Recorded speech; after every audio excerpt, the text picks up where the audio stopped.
আমরা কি এটা বুঝছি? ওই v1 এর সাপেক্ষে, হ্যাঁ, আমাদের যে এটাকে কি বলে, প্রতিক্রিয়া বল।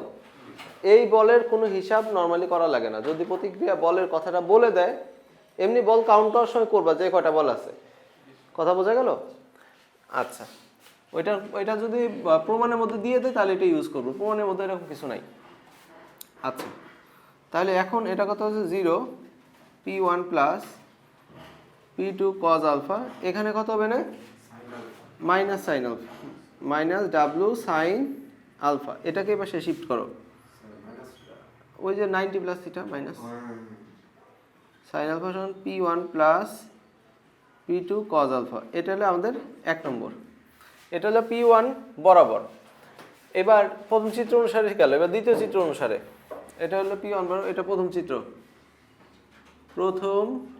চিত্র অনুসারে। ওকে, দ্বিতীয় চিত্র অনুসারে,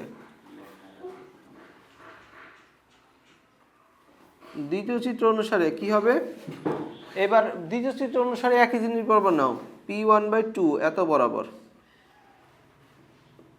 আচ্ছা, আবার 0 সমান আর cos থিটা নিচ্ছি, 0 সমান p1/2 cos 0। ওই যে দ্বিতীয় চিত্রে একই জিনিস থাকবে, এখানে p2/2 cos আলফা/2, একই জিনিস আলফা/2 হয়ে যাবে শুধু, আর এখানেও তাই, w cos 90 প্লাস আলফা/2